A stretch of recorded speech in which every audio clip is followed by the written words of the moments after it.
Okay, very good. Well, first of all, again, I am recording this. So I know that since several people were not able to make it, I will provide the link to the recorded webinar as soon as I can. It might be today, might be Monday, but hopefully today. All right, well, before I get going, I want to say welcome and thanks to everyone for joining. This project, this Marine Portal project, has been a long time in the making, and while we're not quite there yet, we've made great progress, and I think we're getting pretty close.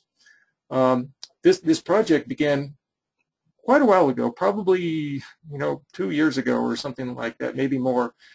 Certainly well before the Marine DSS meeting that the West Coast WCMs remember, and others that we had in San Francisco last year. And this has been developing since then, a lot behind the scenes, but a lot has been going on. If any of you have seen a previous version of this, then I'm sure you'll agree that it's undergone significant changes. And thanks very much to Charlton Galbarino, who is one of the developers, and he is on the line, available for questions if you have anything, especially of a technical nature. I also want to give credit to Jonathan Wolf, forecaster at Portland, who is the lead on this project. Jonathan has been working on this for a long time, put in a tremendous amount of time to it, as has Charlton. And unfortunately, we're going to be losing Jonathan. Jonathan has accepted another position across the country, and while we congratulate Jonathan, we're very sorry that we're going to be losing him. But we've also picked up some new support to help us continue to move forward, and I want to recognize those folks as well. Jeremy Schultz, I think, is on the call here. I heard from Pocatello. And so thanks very much to Jeremy and to Rick for his support. And also Brian Chuknek from Billings. I'm not sure if Brian's on the call, but I want to thank Brian and also Keith Meyer for his support as well. So with that said, I do want to start off just by kind of giving you a quick demo here. Again, we're not all the way there yet. We still have a few things to work through, but we're getting fairly close. This is not ready for prime time quite yet, but again, I think in a fairly reasonable amount of time, maybe another month or two. I don't want to have anyone pin me down to that, but hopefully what we want to do is to go forward with an experimental test of this hopefully on a national basis, but at the very least on a Western region basis. But we do think that we're on the right track for testing this experimentally on a national basis. As you can see here, what we have is a Google-based map presentation, and the hazards that you see and the observations probably fairly similar to some other similar displays that you've seen elsewhere. For example, the IRIS sit-aware display. So we wanted to move in that direction to kind of standardize the appearance. So what is the purpose of this? Where are we doing this? Well, for those who were at the Marine DSS meeting in San Francisco a while back, you recall that Jonathan, I think, demoed an early version of this, and we spoke to the need for an interface like this to provide our Marine users a single interface with a focus on observations, forecasts, and marine hazards. So that's really what's been the core of this all along. Hey, hello, did somebody just check in? Hey, Doctor, it's Mark Strogan. Hey, Mark, how you doing? Good, good. Glad to have you. We're getting underway, but we're just kind of at the start here. Okay, by the time my computer gets it, it'll be tomorrow. So. Okay. Well, hopefully we'll be able to catch up. So anyway, though the interface that you see here is a national display, and again, we do want this to be a national portal. There are a couple of caveats which I will touch on a little bit later. Since we have a Western region audience here, I thought it would be most appropriate to kind of tailor this to the West Coast. I am expecting to do some additional demos in the not too distant future, hopefully over the next month or two at the latest. with the other regions, especially eastern and southern region. Central region they do have their own marine portal, and I'll touch on that just a little bit later, but primarily we're expecting this to be of most use to the West Coast, the Gulf Coast, the East Coast. We do still have a couple of issues to work through for Alaska and the Pacific area, but eventually we hope it to be useful for them as well. So before we really kind of get started on describing the features, are there any sort of broad high-level questions that I can answer? Okay, if not, then I'm going to zoom into the West Coast here. Again, as you see, this is a Google Map type interface, so it has all the standard zoom and pan features. So with that said, I'm going to start zooming into the West Coast here. And that's probably a good place to start right there. And by the way, if I am going a little bit too fast, don't hesitate to slow me down. Since we're on a GoToMeeting format here, I understand that things don't always move at light speed, so I will try to allow a little bit of time between transitions to allow the screen to catch up on your end. With that said, we'll move forward. So my plan here is to basically just kind of give you an overview of the features, roughly starting from top to bottom. I might do a little bit jumping back and forth, but that's going to be the general plan of attack here. So right up top here, you see our banner, which right now says Western Region Marine Portal, but we hope eventually that's going to be NWS Marine Portal. Definitely it is experimental, and this is not available to the public yet, but once we decide on the start of our testing period, then we will definitely have it available to the public and start seeking public comment. So on the left side of the screen, you should see the control panel, starting with the top portion which says so-called Quick Layers. Quick Layers is basically just a means to turn on and off in a very quick fashion some of the most commonly used features. You see here the first one is observations, and there is a way to control some of the detail in these, but a quick way to turn them on and off is this button right here. So you click that button and off they go. Now you'll see that there are still some observations displayed. Those are primarily seaman's and ship observations. We do have some bugs that we're trying to work through there, but that's the idea. So I'll turn the observations back on. I'll talk a little bit more about the observations coming up. We do have a button here that turns the radar on and off and allows you to animate. I will show that again a little bit more in detail later. Same thing for satellite. We have still imagery that we can overlay for infrared and visible, but I'll come back to that. This is a quick on and off for the hazards, the marine hazards, and what you see here on this display is the simplified 5-color hazard graphic. Now, again, I'll come back to this. The webcams, that is a handy button that I'll just go ahead and show that now.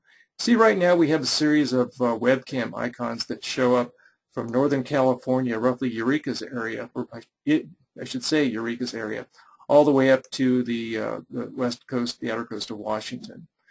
Those, I think for the most part, if not completely, those are Coast Guard cameras, mostly overlooking the bars, harbor entrances, and so on. It's a really handy feature. If you click on the one at Eureka, for example, you can get the current view of Humboldt Bay. So you see there's a date time stamp over here, and that is current. Well, maybe not. That one says 12:51, so not sure what's going on there. But let's click on another one. Okay, this one for Uquina on the Oregon coast, this one is current, created at 1:01 p.m. But that's the idea. I won't show all of those to you, but you get the idea. Can anybody see those? They're not showing up here. Oh, they weren't. Okay, that probably is something associated with, I just clicked on Coos Bay. Can anybody see that? We can see them, yeah. Okay. Yeah, it depends on how fast your internet connection is. Okay. So I'm glad you're telling me, so it tells me I need to slow down a little bit. But everybody can see the image here for Coos Bay. So this one was created at 12:59 p.m. and very similar for the other locations. Now I would envision that, as I click that off, I would envision that we could easily add additional locations elsewhere as well. So it's kind of an idea in development, but I think a very good one. Okay, so much for the quick layers, and we can come back if you have any questions about any of these later on. The next section of the control panel addresses the observation display options. Since observations is one of the core aspects of this marine portal, I do want to spend a little bit of time on this. You see the density of the observations. This is what comes up as a default. As you zoom in, the density of the observations should increase. Oh, by the way, I'm going to turn off the webcams here. Sorry about that. Okay. As you zoom in to, say, the Pacific Northwest, and I'm zooming in now, you'll see the density of the observations increases.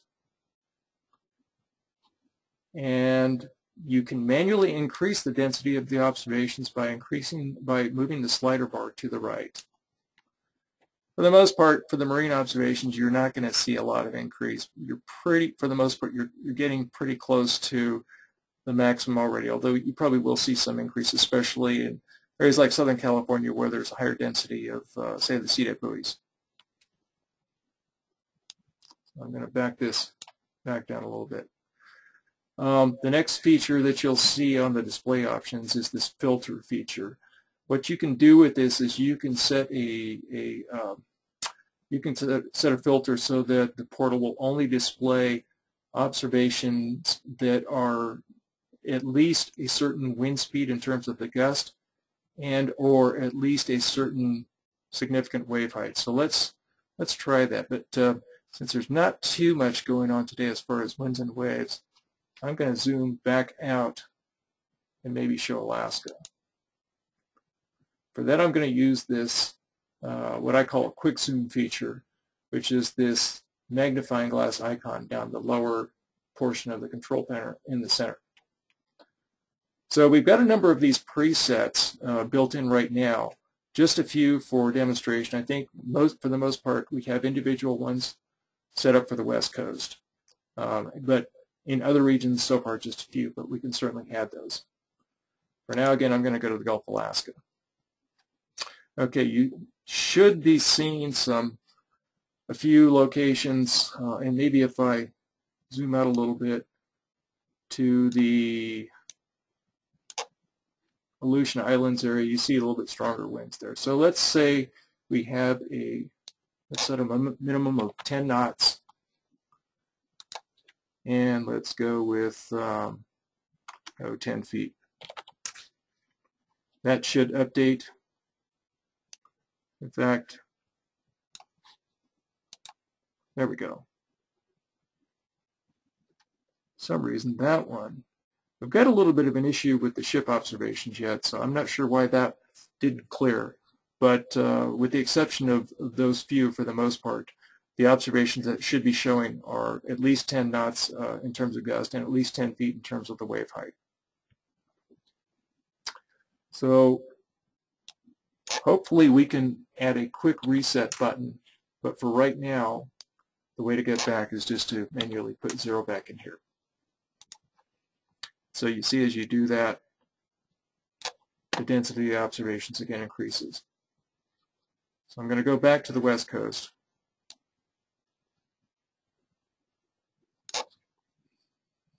Okay, the last thing I want to say, at least for now, about the observations, again, going back to the ship observations, we have this little box here that is now checked that says include ship obs. We are getting our marine observations by a different data feed. And so for those who want to see it, here it is. If you click it off, you'll see that some locations disappear. And I just noticed this morning, actually, that it seems that the seaman observations are included in the maritime. So that's why you'll see them click on or off when you select or deselect this box. So again, that's an issue that I think we still need to work through, but we're getting there. Okay, so that's pretty much it, at least for now, for observations.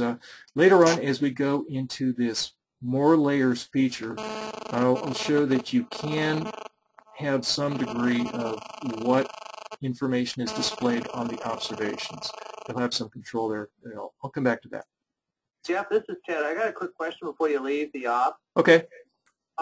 What is the data stream being used to feed the buoys, land ops, those kinds of things? When you zoomed in on our area, there were a number of marine ops that did not appear. Now, granted, you didn't expand the density all the way up, but I was curious because some of our wind reports like Point Wilson and Point Robinson are in our CGR product.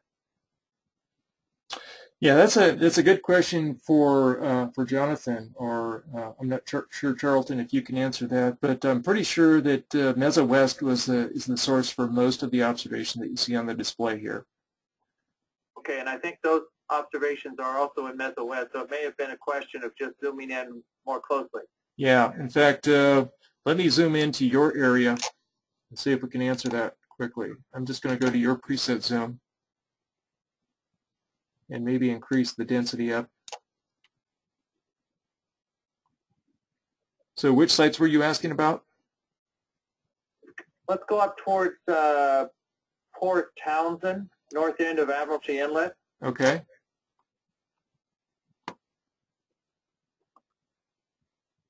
You can see there are a few more that pop in. Right, yeah, I think the extreme northeast corner of the Olympic Peninsula, I believe, is going to be Point Wilson. Can you mouse over? Port Townsend, Bowie, Nordland. Oh, not there. Okay, I'm not not sure. See it there either. Yeah, we can come back to that when I can work specific questions or concerns like that.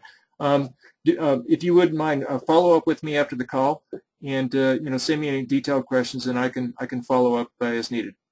Okay, thank you. Okay, let's go back. Let's go back and zoom out again. Okay, now we're going to move on to the forecast aspect. Okay, the first critical area that we talked about was observations. The second one is forecasts. I will talk about the hazards a little bit more later, which would be the third critical area. The forecast, and just for simplicity of display, I'm going to turn off the observations. And for that, I'm going to turn it off here and turn it off there. Okay, I'm also going to turn off hazards as well. And so just, again, so you have a nice clean map. What you should see now is just a map with basically marine zones, state outlines, etc., and nothing else. Okay, now if you want to display a forecast, coastal waters forecast, or an offshore forecast, which are the two levels that we have built in here now. I'm going to zoom in a little bit better so you can see this a little bit more easily. As you zoom in, it takes just a little bit to bring all the detail in. This is still on the dev server, but I'm looking at the Oregon coast right now. Is where I'm centered on. The default here that you see in our map click controls for the forecast area is for a zone forecast, but you have an option here for either a zone or a point forecast, and you also have an option for an additional display capability, which is a graphical type forecast, which I'll cover. But let's start with the zone forecast. You see that when you mouse over that, you get a little explanation, as you do for a lot of the features here on the portal. It says right clicks on the map display the zone forecast for the clicked location when this button is selected. So let's do that. Let's go to, I'm not sure which zone this is, but it's the outer zone off the central Oregon coast. So we do a right click on that, and you see that a box pops up and you get the zone forecast for zone PZC 275. And it says when it was updated, you get the synopsis and the full 5-day forecast. So this is basically taken straight from the CWF. Now, if there were a hazard in effect, then you would also have a headline here. In fact, let's do that. I think, as I recall, I'm going to switch over here just a second to the sit-aware display, and that tells me small craft advisory in effect off Eureka. So let's go down to Eureka. Okay, same thing, zone forecast, but off Northern California. Okay, notice that you saw the map shift, which is a nice feature of this. I didn't manually pull that down. The map automatically readjusts or repositions itself so that you get the full box when it pops up. So again, same thing as I had before at the Oregon coast, except now you've got a headline. Now if you want to see that, you click on it. It opens up the MWW, in this case, in a separate window. So you've got that information. When you're done, just close the window and you're back where you started. Okay. Now, same thing, but if you want a point forecast, again, you've got the little mouse over explanation here. Right-click on the map, displays the point forecast. So let's select that. Same area. Click on it with a right-click, and it gives you a similar type display. Now, you don't have the synopsis here, but I think that could be fairly easily added. But you do have the headline for the small craft advisory and the full 5-day point forecast. Okay. Any questions about that so far? Okay. This graph option is kind of nice, which currently is, this is something that Jonathan at the Portland office developed, and it's currently enabled only for the West Coast offices. It's not yet enabled for other coasts, and so that's something that I'll just have to work with the developers on, and with the other regions as needed. But for right now, it's only enabled for the West Coast. But if we want to select a graphic type option, what that will do for us is it gives us a graphic type forecast display, kind of like a mediogram or something along those lines for waves, winds, well, primarily waves and winds. But let's show you an example. For this one, let's go down to the central. Well, let's go up to Portland's area again here. We'll wait for the zones to pop back in. Okay, so since we have graph selected here, it's the same thing. We do a right click, and we get the box pops up. And what you see here in the upper part of the graph is a depiction of the forecast waves. The blue solid line is significant wave height. And then you have some additional information here kind of above and beyond. It's a little bit busy, I know, but I think there's some good info here for those who want this. The green dots are the swell period.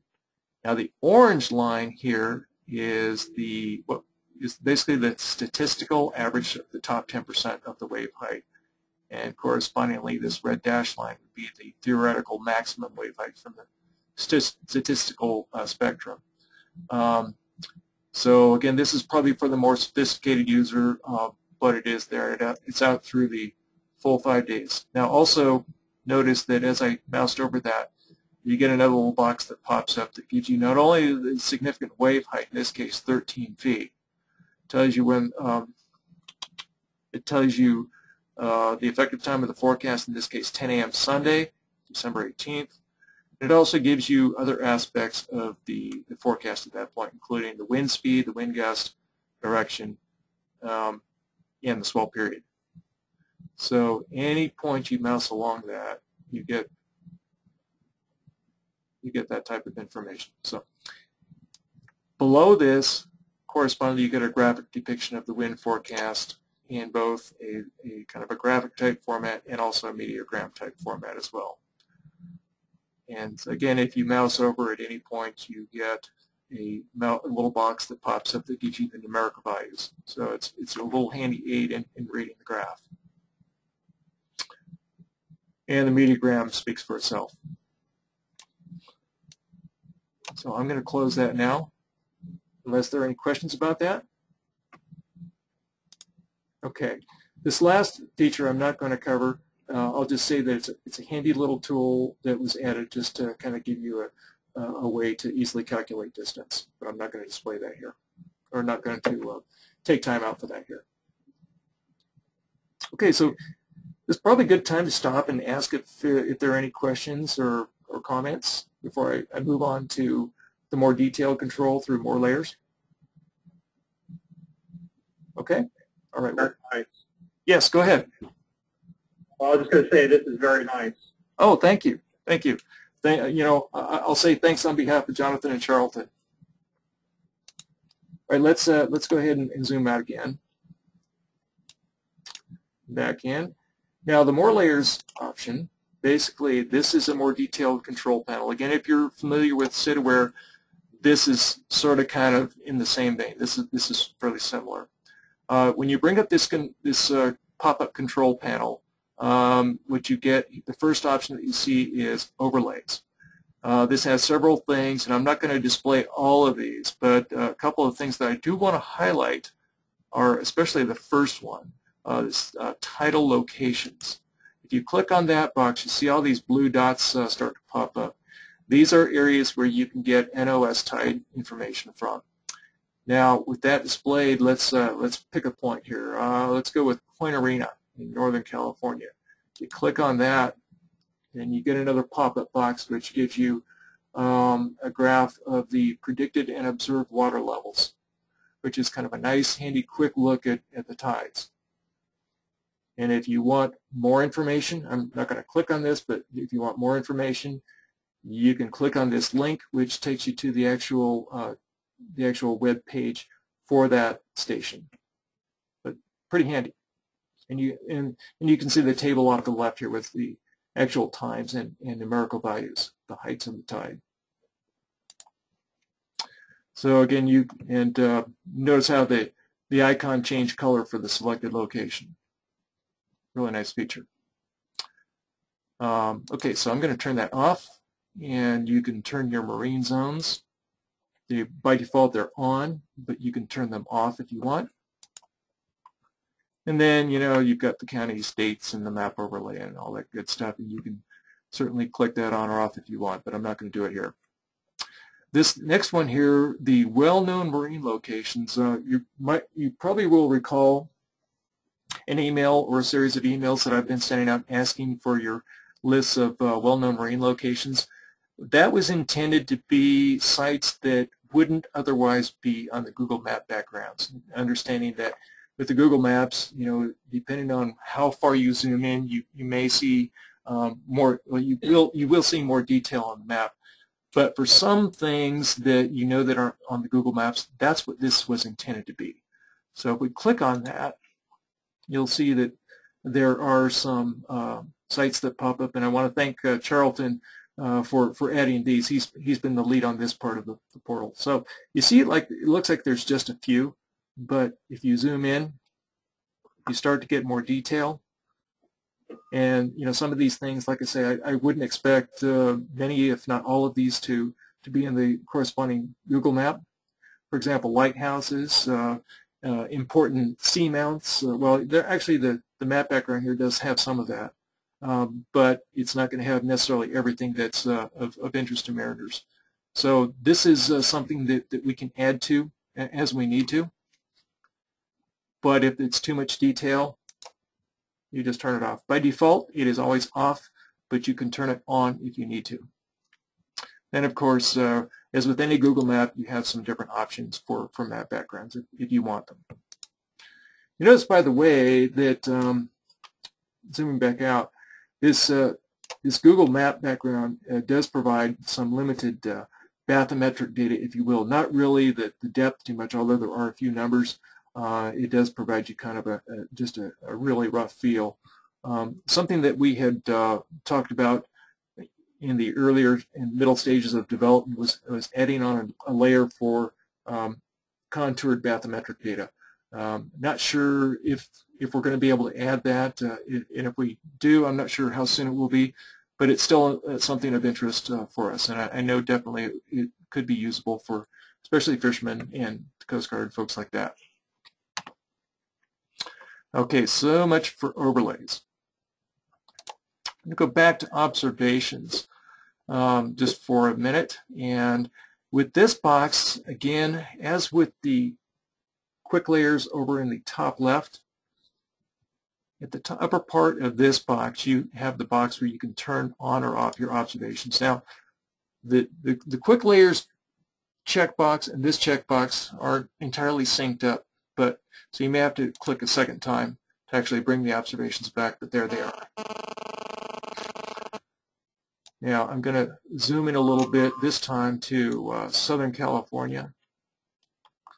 So it's a pretty good density of observations down there.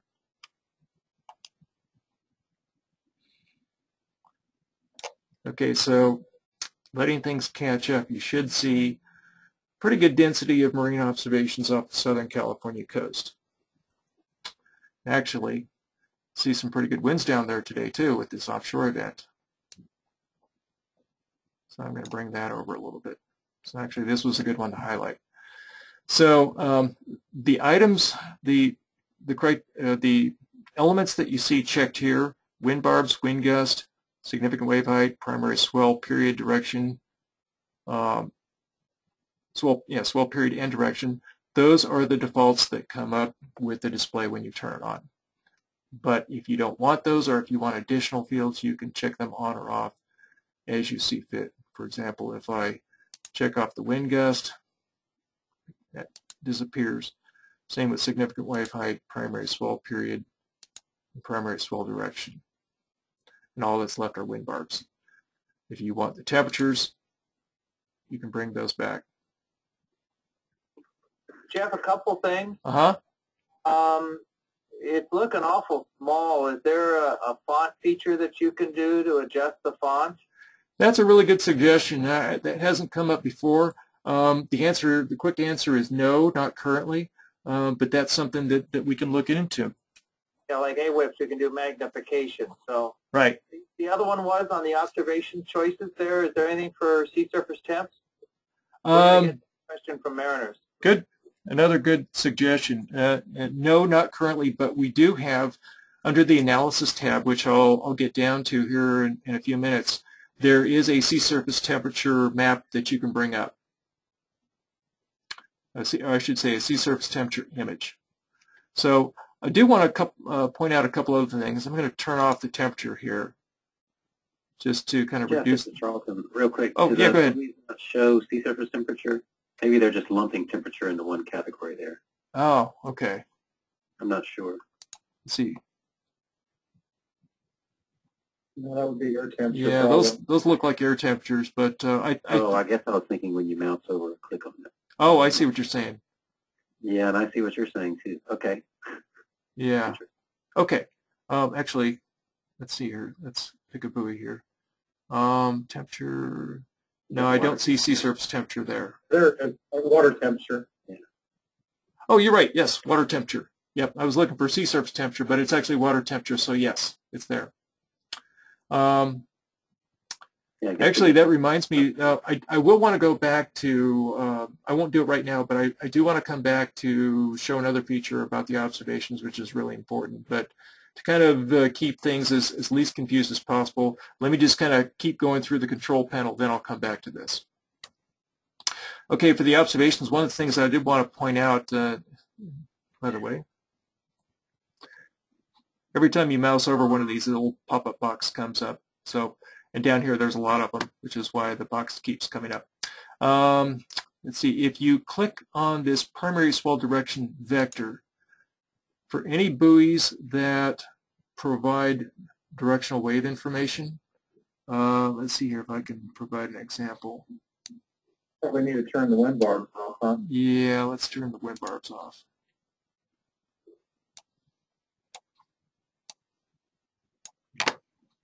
Let's see here, primary swell period. Okay, oh, there we go. Let's look at the, this is buoy 46213, which is a seated buoy, and I think all the seated buoys are directional in nature. This one, you see here in the pop-up box, the primary swell direction is northwest.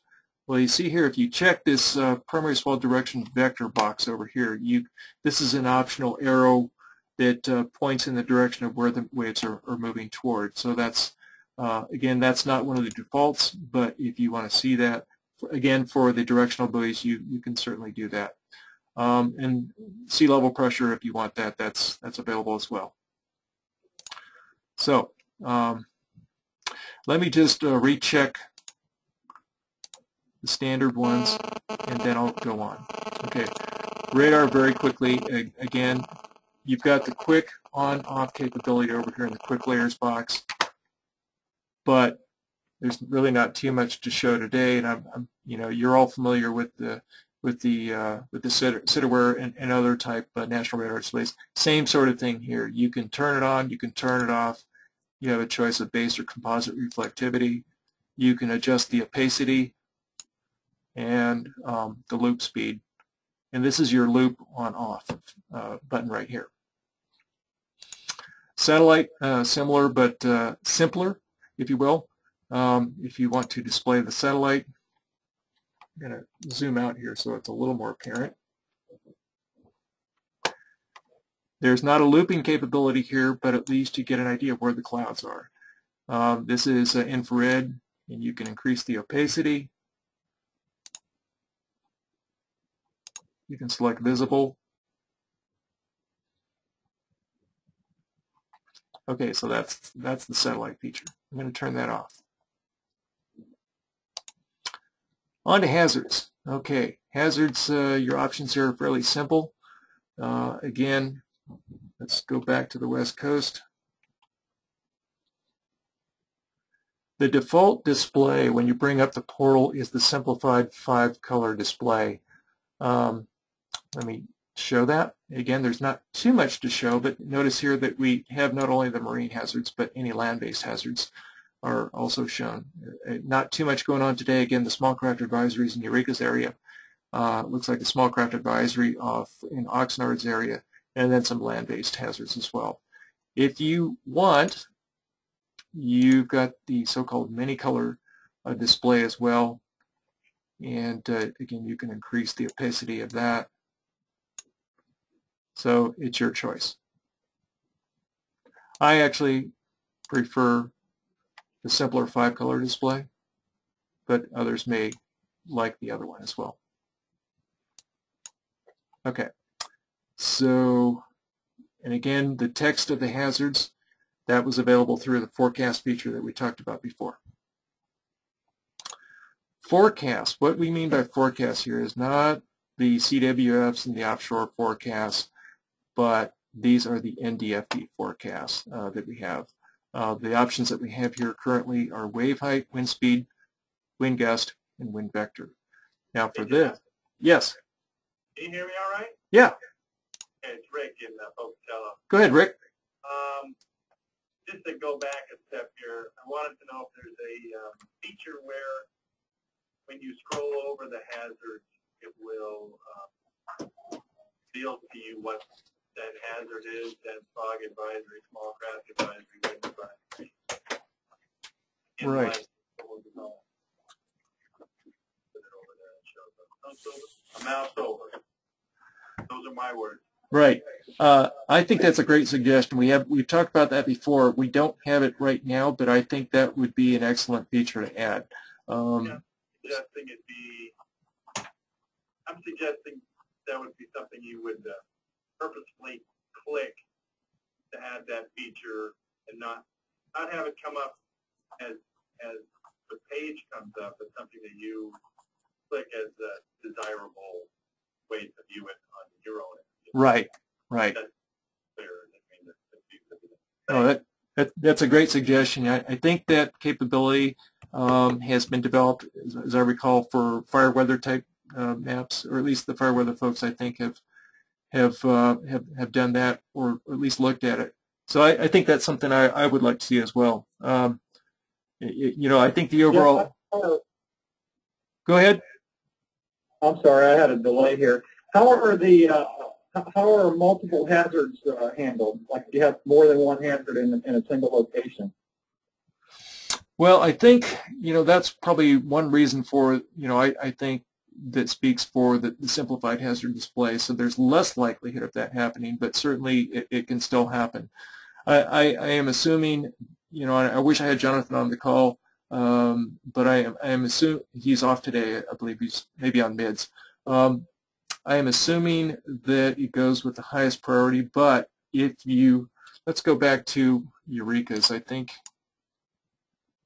Jeff, this is Charles. I'm pretty sure it drills down through all the hazards and lists them for you. Okay, well I know if you, oh, I'm sorry, what I wanted to do was go back and say click a zone forecast here. If you've got multiple hazards here and you bring up the forecast box, they should show up as individual headlines here, so you've at least got it there. Did So you I guess on the map itself, there's no way to really display that, is there? I don't think Like if you so. had- Yeah, unless we do something like what Rick just mentioned, that is have some sort of mouse over capability where you can actually just drift the mouse over certain areas and quickly get a quick summary either by headline or some other quick and dirty means to show what's in effect for particular areas. But good suggestions. I'm going to go back to the layers here in the forecast. Again here, let me turn off the observations just for clarity. And if I click the display forecast checkbox, what we have selected is wave height. This is from NDFD. And I'll zoom out a little bit, and so you can see that we actually have that for the whole country. But I'm just going to focus on the West Coast here. And we have wave height here, and your options here, again, the opacity bar, you can increase or decrease to whatever suits you. Now, as far as the ballot times, the default that comes up is what looks like about the 18-hour forecast, but you can go out to 72 hours. Certainly, I see no reason why we couldn't, have this go all the way out to 5 days. But I think that most mariners are tend to be focused on the first 72 hours. So at least for an initial go, we have this kind of set to a maximum of 72 hours. Now there is one little bug feature. Did somebody have a question? Yeah, Jeff, a quick question while you're there. Two questions actually. One, is there a color scale on the height there? Oh, and yes. Is there a sampling feature? Yes and no. I think the sampling feature is another great idea, and I've asked for it, but it's sort of on our list of things, but we just haven't been able to devote enough time to it yet. But I am writing this down.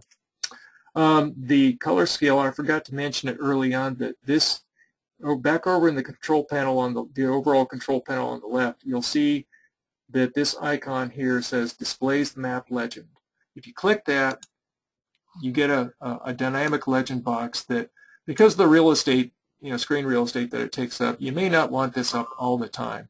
So it's only up as you want to see it, and you can pull it around to get it out of the way or whatever. But in this case, you've got wave height displayed, so you've got a wave height scale. You've also got this standard part of the display, which is up here only because the tropical forecast, which I'll talk about next, is a default. If we turn the tropical display off, that should go away. And so, in fact, let me do that. I hope this works.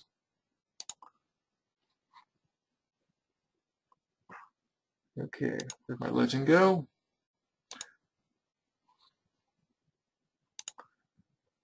All right, I'm not sure why. Looks like we may have found a bug. Anyway, the legend is not supposed to disappear when you deselect the tropical. So again, we're not ready for prime time, but that's part of the reason why we're doing this, is to find out the areas that still need to be fixed before we go. But the idea here is, again, you've got wave height displayed, so you've got wave height in the legend. Now, if you go back to the forecast and you select wind speed, you'll get wind speed. And since this is also a land, not just a marine grid, you'll get everything over the land as well as over the water. And Hey Jeff, I take it that wave height is your total combined sea. yes, significant wave height. We don't Are you have. going to be putting? Are you going to be separating out the wind waves and the swell heights on there? At this point, we're, at least for a start, we're sticking with the NDFD. We're actually, as you may have seen, or some of the WCMs and MICs have seen, we're looking at, as a National Weather Service, we're looking at some possible additional marine grids, but those are going to be coming. And that would include the individual wave breakouts. But before we do that, we've got to work out how we're going to coordinate those and put them together in NDFD grids. So it's down the road, but we're not there yet. So for right now, all we have are the significant wave heights, the big picture stuff. Is OPC going to be adding in their grids to the NDFD as well pretty soon? Or? I understand they're definitely, they've been working on that for some time, and I think they're getting close, but I'm not sure exactly when they're planning to go online with that. But yes, once they start adding grids, I see no reason why we couldn't add that in here as well, and shouldn't, and we should. Okay, very quickly, there just had the wind gust. Okay, this last one here is a wind vector. Basically a color and arrow depiction of the wind speed. Again, look at Southern California, and you saw how the legend changes. In fact, I'll go back to the wind gust, and you see the legend changes again. Okay, so enough about that, I think. Tropical, there's nothing to show today because there are no active tropical storms, but if there were, and this is something obviously typically more interest to the south coast and the east coast, so I'll shift over there. In fact, let me go back here and turn this off. These error messages that you see, that's another, it's not really a bug, it's just something that we have to figure out what's going on with before we go ready for a full test. So you may see those error messages pop up now and again here during the demo.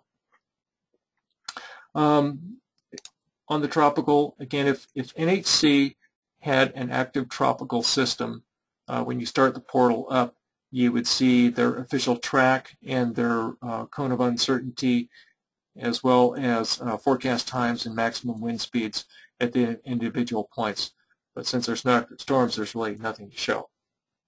Just be aware that you know, if there were anything off the west coast of Mexico, that would show up down this part of the world somewhere. Okay, the last thing on the control panel is this analysis box, and what these refer to are these are RTMA fields, and these are produced back east in BC. Yeah, I forgot to mention, by the way, that a lot of these fields that you'll see here, the RTMA fields and also the NDFD information, that actually comes from NowCoast. NowCoast has been very helpful in working with us and providing us a lot of these data fields that you see here. Let's go ahead and start with sea surface temperature, since that came up before. If we click that. This is going to be a hit. Yes.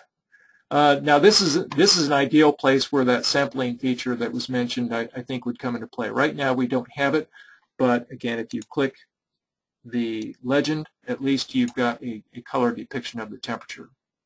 So I think this is a good start, but a sampling feature would be wonderful here. I definitely want to see that. Some of the other fields, I won't show all of these, but the RTMA wind speed field, if you select that one, these little error messages pop up. I don't like those, but we'll figure out what's going on with them. So there's the RTMA wind field. Notice that it doesn't go out over the entire offshore area, but it does cover the coastal waters very well. So if you're zoomed into your area, for example, okay, there we go. Things have come back. So if you're zoomed into, say, the Oregon, Northern California area here, you see this little wind max right off the Oregon, California border.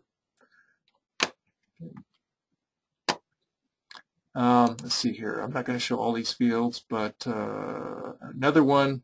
This one I'm not going to show surface water currents because for whatever reason it's tends to be very slow in coming up. But I think this one also comes from NowCoast.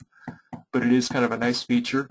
It's basically a graphic depiction, not a real pretty picture, but still useful information nonetheless on on surface water currents. And I'm not sure exactly where that comes from. I'm assuming NOS produces that and provides a grid to us somehow.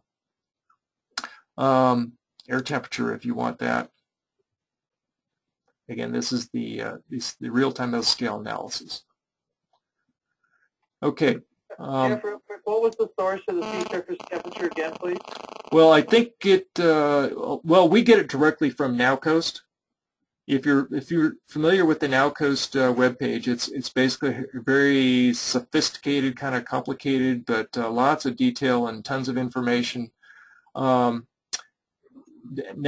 is something that I think NOS has the lead on. So they provide it directly to us, but they get it in turn from, I believe, NESDIS. So ultimately, the source is NESDIS, I'm pretty certain. Okay, so I'm going to turn that off. And well, before I do that, are there any questions about any of the features in the control panel here, either analysis or observations or any other? Okay. I do want to go back because I forgot to mention something important on the observations. Okay, so let's put the observations back up. Okay, now let's go out to buoy 46005. Now you've seen the pop-up box before, which displays whenever you mouse over a site. Again, it's kind of a quick summary of all the current information at the site at that time. And by the way, it works not only for buoys, but if you want to do it for land sites, you get it for land sites as well. But you don't get wave heights over the land sites. Okay, going back to the mouse over, if you just mouse over, the box pops up, but then you click on it, you get this nice feature. This is a box that gives you options for displaying previous trends of wind and wave height information. So what you see here by default is a wave graph for buoy 46005. It goes from left to right, so the most current information is on the right. If you mouse over the line, you get another little box that shows you the text value of the graph at that point. What I'm looking at here, the blue line is wave height. The green line is the primary swell period. So that shows you the trends. Again, this comes from NDBC, so that's the source of data that you're looking at here. So currently you're looking at 10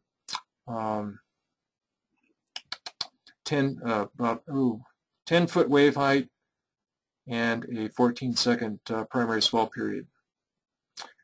So then if you click on the wind graph tab,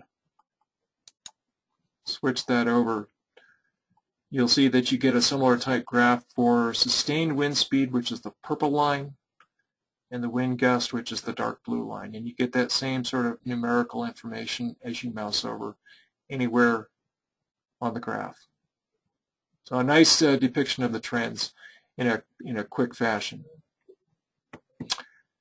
Lastly, the final tab is this so-called summary table. And if you click that, you can scroll down and see, well, the latest information is at the top in a column format: wind, direction, gust, wave height, swell height, period. This is swell period, primary swell period. And if there is a directional value, I'm not sure why that's all none. Oh, that's right, because this buoy has no directional information. But if the buoy had directional information, that would be in this column. So you can scroll down for the last, looks like about the last 72 hours or so. So this is just kind of a nice wrap-up.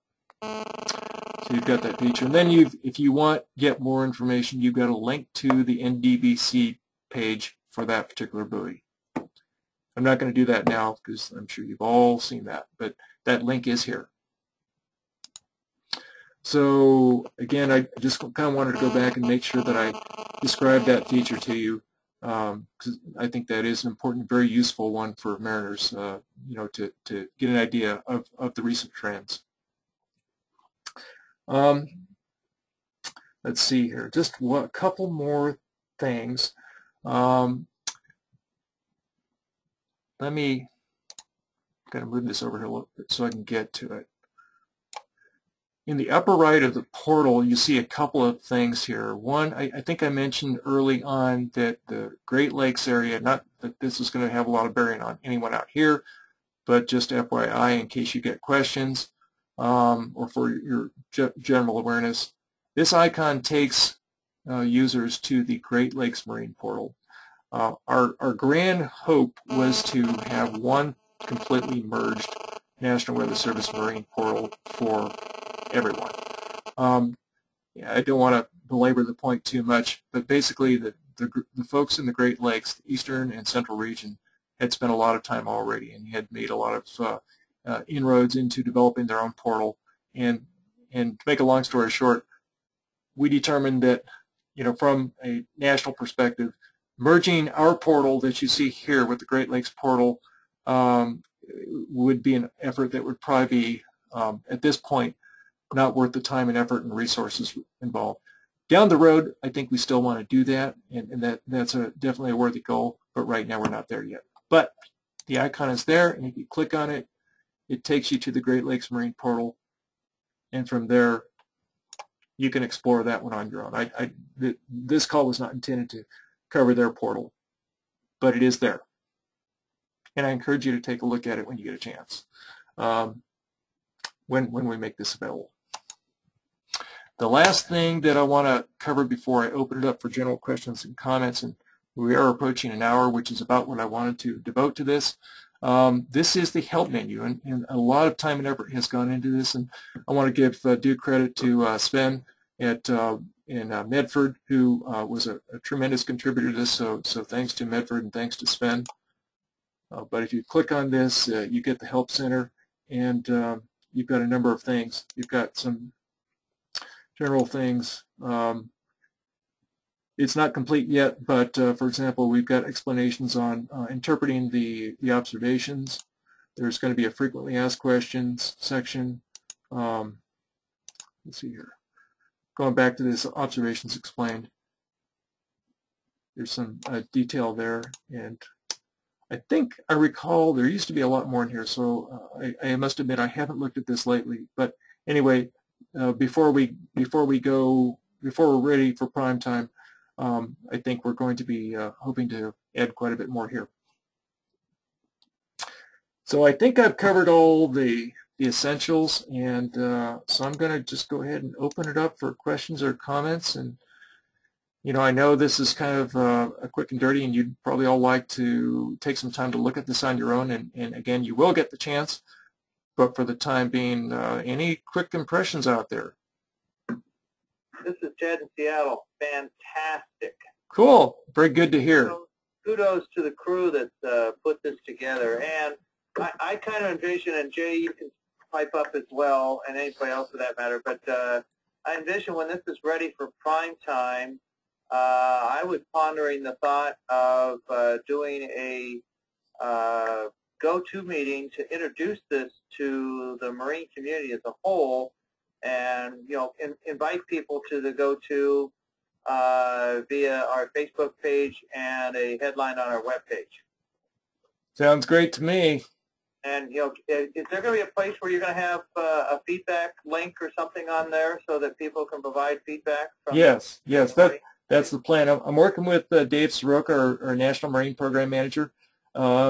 He's going to be coordinating the overall efforts to start our national test and do the announcement and everything that goes with that. But yes, there will be a way to provide comments through the web. Hey, Jeff, for the Western region portion of this, would it be useful to maybe have on the map click controls on the left, or maybe not there, but another little section on there where you can default. Let's say that we would link to it on our web page, link to the portal on our web page, where it would default to, say, Pacific Northwest marine coverage area where our users are going to typically go to, and then for them to be able to just click buttons or something to quickly navigate around instead of having to drill around through the, No, that's a great point. As a matter of fact, I think I'm already ahead of you there. Earlier this week, I sent a request to Jonathan asking him to define some additional presets, and one of the additional presets that I asked for was something on the order of Pacific Northwest. There is this one already set up for Seattle's area, so that one's there right now. but I'm thinking maybe some larger regional scale ones and perhaps one for the entire West Coast, which I don't have yet. I want to add those, and also for the other regions, we definitely need to add presets for all the other WFOs. But we'll be working on that. Jeff, may I suggest on that maybe break it down by Coast Guard district areas? Okay, that's a good suggestion. D13 is the Pacific Northwest. D9, etc., are their respective geographic areas around the country. Okay, good suggestion. I don't think Jonathan has yet had a chance to start working on that, so I'll follow up with him. Hey Jeff, this is Brian. Just to take that one step further, with our mariners that might transit between two CWA's waters, they don't see CWA boundaries, obviously. Right. Has there been thought or ideas to put a user-defined lat long, so essentially it places a cookie on their system of some kind, so when they pop this web portal up, not only does it immediately go to their area of interest, but it also will have their predefined layers that they want to look at already set up so that they don't have to go through everything to set it up every time. Yeah, great question, Brian. The answer is that is something that has been on our list. We were looking into having a tool, an icon where you could preset your personal configuration options to do just what you specified, set your initial area that you want to look at, set up what fields you want to initially display, hazards or no hazards, all that sort of thing. In the working list, so to speak, it was a little bit too much, for the time being. But it's definitely on our longer term list that we want to tackle. Charlton, is there anything else that you can add to that? No, you said it just right. Basically, we're going to give them the ability to bookmark the site because I don't think cookies are kosher. Isn't that right?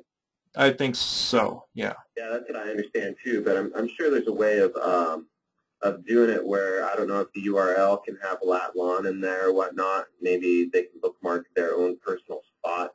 You know what I'm saying? Right. That's exactly. I think that's the direction we're headed. Okay. Hey, Jeff? Yes. Has this been shown to anybody outside of the Weather Service, like to a mariner or something? This is really great, a lot of information here, but it's complex. It is, and I think the way I'd like to go with it initially is to have as simple as possible an initial display. When you turn on the portal, I think the defaults should be very, very simple. In fact, we've even argued amongst ourselves back and forth whether or not we need to have hazards depicted as one of the things that initially pops up. Beyond that, I think we do need to retain a decent amount of complexity, but in a logical way, so that our more complex users or more sophisticated users can turn on the things that they want to see. I've probably overloaded Jonathan with the sorts of things that I'd want to see, but in terms of being able to turn things on and off, at will, it does get pretty complex. I know trying to figure out where that line is between what's the optimum level of simplicity and complexity. It's a big, wide, fuzzy gray line. There's a lot there, but wow. Yeah. Hey Jeff, have you guys had a chance to talk with the national web development team in terms of what they're moving towards for the weather.gov site and maybe trying to mimic that? That might answer some of your questions in terms of what Wawa to put up there. Yeah. Well, I'm working with Aaron Satula, and a little bit on that aspect, especially with regard to trying to get the offshore hazard graphics, displayed better. But I think Jonathan or Charlton might be the ones better to address that. And also, Ahmad.gorabi, I meant to give a lot of credit to him earlier as well. Ahmad wasn't able to make this call today, but Ahmad could probably better speak to some of these overall NWS web issues. And I just can't answer the question right off the bat. Hey, Jeff, this is Jay in Seattle. Yeah. I got we get a lot of requests for track forecasts. Like, let's say I'm going to go from Port Angeles to the mouth of the Columbia River. Is there any thought being put into, I guess this is probably pie in the sky, but the information seems to be available. It's just a matter of putting together an interface that allow a user to put breakpoints and times or something like that, and then just have the portal supply from the NDS the forecast of what's going to happen along the track at the time he expects to be there.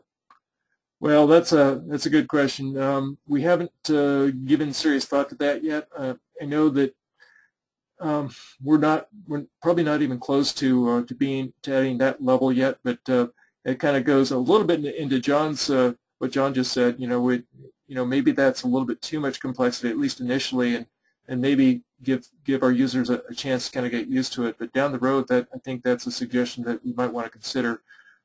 There's also there might be a public-private partnership thing that we have to consider in terms of customizing, the way we present the weather data. So that's something that we have to think about. But good suggestion, yeah. Hey, John. Yes. Is this going to be able to show phenomena-based hazards, like either such a small factor or a portion? Well, I don't see any reason. Yeah, I don't see any reason why not. As a matter of fact, if you look at the land-based hazards here, look at central eastern Oregon, north central Oregon. I think what you're seeing there are phenomena-based hazard grids right now, with probably with fog. Over the coastal waters. Yeah, I don't see any reason why we couldn't do that. We're just not doing it yet. Actually, this came up I think earlier this week in a different context. NWS headquarters was looking for suggestions for improvements, DSS improvements in the marine arena, and actually it was Tom Evans who suggested that we consider phenomena-based hazard grids for the coastal waters. And definitely, I would love to see that. I think ultimately there's no reason why we need to restrict ourselves to displaying hazards by marine zone. If we can better display the hazard where the hazard is, and only that, then that's a direction I think we should move. Yeah, if those aren't phenomena-based hazards, that's just the shape of the Pendleton zone. Oh, okay. Okay. Well, yeah, that's right. We had to turn off phenomena-based hazard grids because of some shapefile issues. But I think those are being worked. In my discussion with Carl Gorski, I think that's going to be possible. But my understanding is that it's going to require some fairly detailed shapefile work at the WFO level. But yes, it's possible, and I don't see any reason why we shouldn't try and work toward that down the road. I think the only problem with that, I mean, I like the number of big hazards, but the only problem is how does it translate to the weather radio for the coast? Yeah, you'd have to make some very significant, if not major, formatter adjustments. Right. Yeah. Yep. 2 miles northwest of here. I mean, I don't know how you do it. Yeah. Right. It'd be a tough challenge, but I think we're up to it.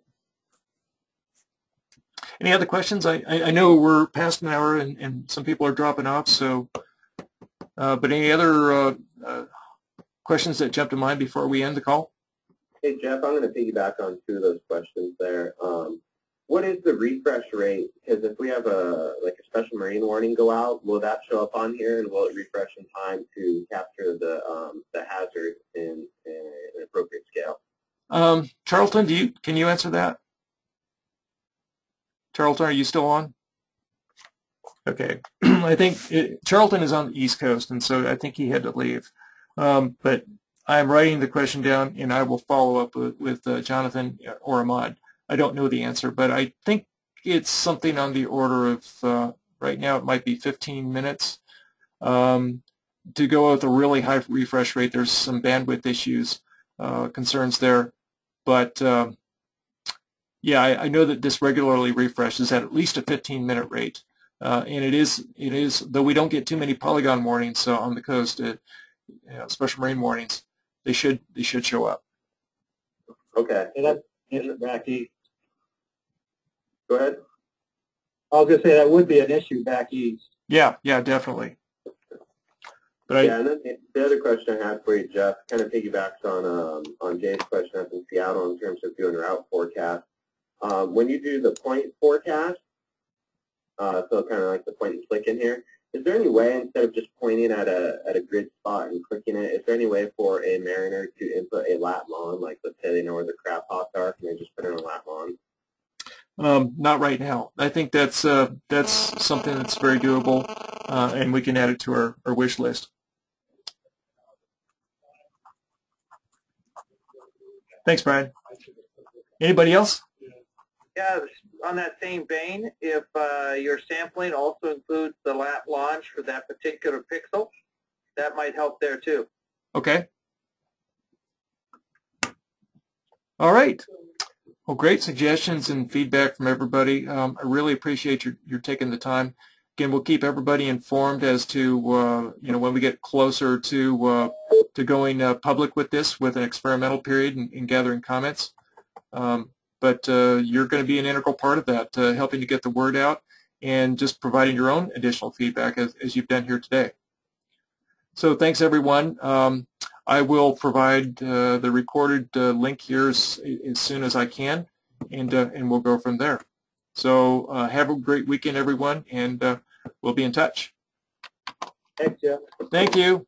Thanks, Jeff. Hey, Jeff, I have a bunch of questions for you still. Do you mind if I ask them to you? Sure, go ahead. I'm going to stop the recording, though.